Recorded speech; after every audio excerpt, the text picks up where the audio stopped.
আসসালামু আলাইকুম everyone, welcome back Ayan's mom lifestyle channel. কেমন আছেন সবাই? আমরা আলহামদুলিল্লাহ খুব ভালো আছি। আমি এই যে তরকারি গরম করে নিচ্ছি, আপনাদের ভাইয়ার টিফিন রেডি করে দেব, ও সকালের খাবারটাও খেয়ে যাবে অফিসে। তো এখানে আমি গতকাল রাতে মুরগির মাংস রান্না করেছিলাম আলু দিয়ে, তো সেটাই গরম করে নিয়েছি। আর এখানে দেখতে পাচ্ছেন, এখানে একটা আমি সবজি করেছি, ৩-৪ রকমের সবজি দিয়ে আমি একটা সবজি রান্না করে নিয়েছি। তো আপনাদের ভাই আবার এই ধরনের খাবারই বেশি পছন্দ করে, ও অনেক রিচ ফুড খাবার কখনোই খেতে পছন্দ করে না। এই ধরনের খাবার সবজি জাতীয় জিনিসই খেতে বেশি পছন্দ করে। এখন আমি তার টিফিনটা রেডি করে দেব আর তার সকালের খাবারটাও দিয়ে দেব। তো এই তো দেখতে পাচ্ছেন, আমি কিন্তু টিফিনটা রেডি করে নিয়েছি। এখানে আমি 2 জনের টিফিন রেডি করেছি। আয়ানের মিরান চাচুর টিফিনও দিয়ে দিয়েছি, ভাবি বাসাতে নেই তাই আমি তার টিফিনটা দিয়ে দিচ্ছি। তো এই দুটা হচ্ছে আয়ানের পাপার টিফিন আর এই দুটা হচ্ছে আয়ানের মিরান চাচুর টিফিন।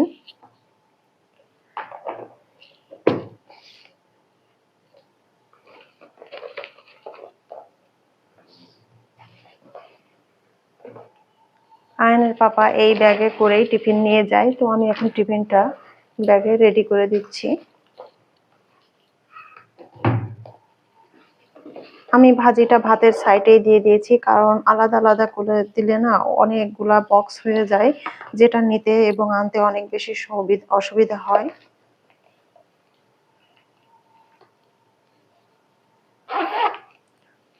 ব্যাস, আমার টিফিন রেডি।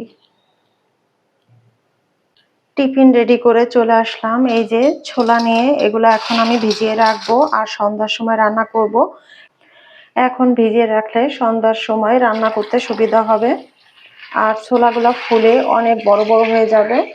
তো এখন আমি 3-4 বার এভাবে ছোলাটাকে ধুয়ে নেব, তারপর পানিটা ফেলে দিয়ে পরিষ্কার পানি দিয়ে ভিজিয়ে রাখবো সন্ধ্যা পর্যন্ত। আমি সাধারণত ছোলা রান্না করে বক্সে করে ডিপে রেখে দিই। তো রাতে যখন মনে হয় যে না আজকে রুটি করবো না, ভালো লাগছে না কিছু করতে, তখন দেখা যাচ্ছে ছোলাগুলো বের করে তারপরে ছোলা দিয়ে মুড়ি দিয়ে খাই। কিছু ফ্রোজেন খাবার ডিপে রেখে দিলে সুবিধা হয়। অনেক সময় হতেই পারে অনেক সময় আমাদের রান্না করতে ইচ্ছা করে না বা অসুস্থ থাকি, সেই সময় ওই ফ্রোজেন খাবারগুলো কিন্তু অনেক বেশি কাজে লাগে আমাদের। আর এই যে বেসিনে দেখছেন থালা বাসন।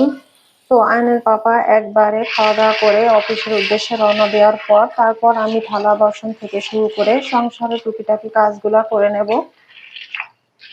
বেশ কয়েকবার ধুয়ে নিয়েছি, এখন আমি আবার পানি দিয়ে দিয়েছি আর এভাবে করে একটা ঢাকনা দিয়ে ঢেকে আমি রেখে দেবো।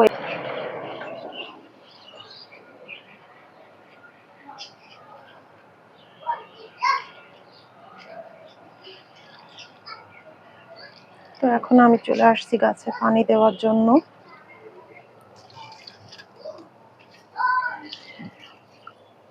এই গাছ দুটা মনে হয় মারা যাচ্ছে রে, ওই রঙ্গন গাছ দুটা,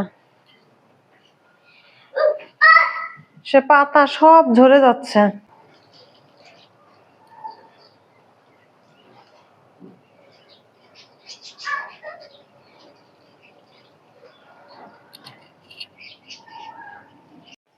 আয়ন বাবাকে সকালের খাবার খাইয়ে এখন একটা মালটা জুস করে দিয়েছি, তো এখন সে জুসটা খাচ্ছে আর ল্যাপটপে কার্টুন দেখতেছে। খুব মজা না বাবা, খুব মজা। আজকে বাইরে প্রচন্ড রোদ।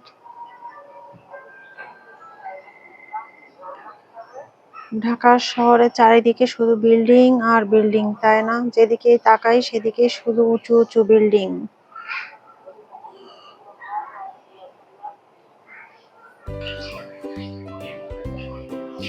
চলুন আয়ন বাবা আজকে কি শুরু করছে আপনাদের সঙ্গে শেয়ার করি। দেখেন, আমি কিচেনে কাজ করতেছি আর সে এখানে এসে ওয়াশরুমে এসে ঠান্ডা পানি দিয়ে কিভাবে গোসল করতেছে আর কি আনন্দই না পাচ্ছে সেই পানি দিয়ে গোসল করে। আমি যদি তাকে একটু ঠান্ডা পানি লাগাই চিল্লা পাল্লা শুরু করে দেয়, আর এখন সে একা একা ফুল ঠান্ডা পানি, ট্যাপের পানি কিন্তু প্রচন্ড ঠান্ডা, সেই পানি দিয়ে কিভাবে গোসল করতেছে। আমি এগুলো সব ধরে রাখতেছি, বুঝছো? তোমাকে দেখাবো আমি এগুলা। আমি আসতেছি, দাঁড়াও। কি মজাটা না পাচ্ছে সে এই ঠান্ডা পানিতে গোসল করে, দেখছেন কি মজাটা না পাচ্ছে সে।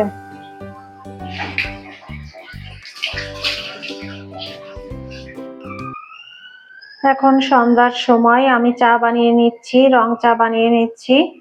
তো চা খেয়ে তারপর আবার রাতে রান্না বান্নার আয়োজন শুরু করব। আয়ন বাবা ঘুম থেকে উঠেই বাইক চালানো শুরু করে দিয়েছে। এখন সে মোটামুটি স্থির থাকে না, সময় পেলেই সে বাইক নিয়ে চালানো শুরু করে দেয়। বাবা দেখে শুনে চালাও।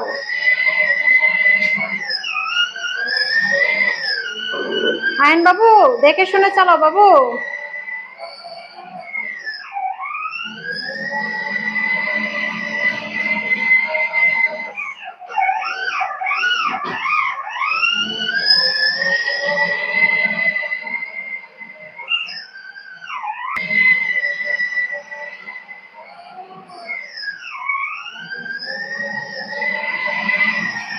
ওয়াও, আমি এখন চা নিয়ে বসে গেছি, একা একাই খাচ্ছি। আসেন স্যার, একটু চা খাবেন? একটু চা খাবেন? খাবেন না? খাবেন না? একটু চা খাবেন না? আপনাকে মোটরসাইকেলে ধরে ফেলেছে। আরেকখান লাগবে বাবা মোটরসাইকেল। তো আজকে সে চা খাবে না মনে হয়, তার মন নেই, আমি একা একাই খেয়ে নিচ্ছি।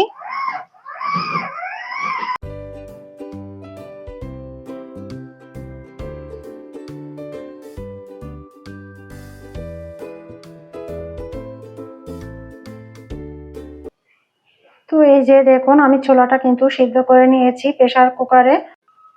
আর এখানে ব্লেন্ডার জাগে যে যে মশলা লাগবে সবকিছুই আমি ব্লেন্ড করে নিয়েছি। আজকে আমি এখানে টমেটো যোগ করেছি, আমি কখনো টমেটো দেইনি, আজকে দিয়েছি। টমেটো দিয়েছি, তারপর আদা, রসুন আর হচ্ছে জিরা, এগুলো পেস্ট করে নিয়েছি।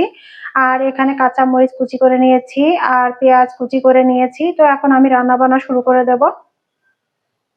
একটা কড়াই বসিয়ে দিয়েছি, আর এই কড়াইতে ডিম ভাজি করেছিলাম আয়ন বাবুর জন্য, তো সেই কড়াইতে আমি ছোলাটাকে ভুনা করে নেব। তো এখন আমি তেল দিয়ে দিচ্ছি, পেঁয়াজ কুচিগুলো দিয়ে দেব। পেঁয়াজটা বেরেস্তা হওয়া পর্যন্ত আমি নাড়তে থাকবো। পেঁয়াজটা বেরেস্তার মতো হয়ে গিয়েছে, এখন আমি যে পেস্ট করে রাখা মশলাগুলো অ্যাড করে দিচ্ছি। এখন আমি এখানে বাকি মশলাগুলো অ্যাড করে দেব। পরিমাণ মতো লবণ দিয়ে দিচ্ছি, পরিমাণ মতো হলুদ, সামান্য মরিচের গুঁড়া দেব, কারণ আমি কাঁচা মরিচ কুচি করে রেখেছি, সেটাও অ্যাড করব। এখন আমি এই মশলাটাকে সুন্দর করে কষিয়ে নেব। আমি এই যে দুটা দারুচিনি দিয়ে দিচ্ছি, আর কিছুই দিব না এখানে। আর আমি একটা জিনিস বলতে ভুলে গেছি, আমি এই মশলাটার ভিতরে এলাচের যে বিচি থাকে সেটা দিয়ে দিয়েছিলাম, একসঙ্গে ব্লেন্ড করে দিয়েছি। আর 2 থেকে 3টা লবঙ্গ দিয়েছি, 2 থেকে 3টা গোলমরিচ দিয়েছি। তো এগুলা দিয়ে এখন আমি মশলাটাকে সুন্দর করে কষিয়ে নিচ্ছি। মশলাটা আমি সুন্দর করে কষিয়ে নিয়েছি, তেল উঠে গেছে। এখন আমি এটার ভিতরে ছোলাটা অ্যাড করে দেব। এই যে আগে থেকে সিদ্ধ করে রাখা ছোলাটা দিয়ে দিলাম। এখন আমি মিক্সড করে নিচ্ছি। এখানে আমি সামান্য পরিমাণ গরম পানি অ্যাড করে দেব। তো এই তো আমার কিন্তু ছোলা বোনাটা রেডি। আর ছোলাটা কিন্তু অনেক সুন্দর লাগছে দেখতে। এখন খেতে কেমন হবে খাওয়ার পরে বুঝতে পারবো। আজকে আর কোনো রান্না বান্না করবো না, আজকে শুধু এই ছোলা বোনাটাই করেছি আর আপনাদের সঙ্গে শেয়ার করেছি। যদি ভালো লেগে থাকে প্লিজ ভাইয়া এবং আপুরা একটি লাইক করে দেবেন। আর যদি ভালো না লাগে দেখতে থাকুন, দেখতে দেখতে ভালো লেগেও যেতে পারে। তো সবাই ভালো থাকবেন, সুস্থ থাকবেন, আমাদের জন্য অনেক অনেক বেশি দোয়া করবেন। আল্লাহ হাফেজ, আসসালামু আলাইকুম।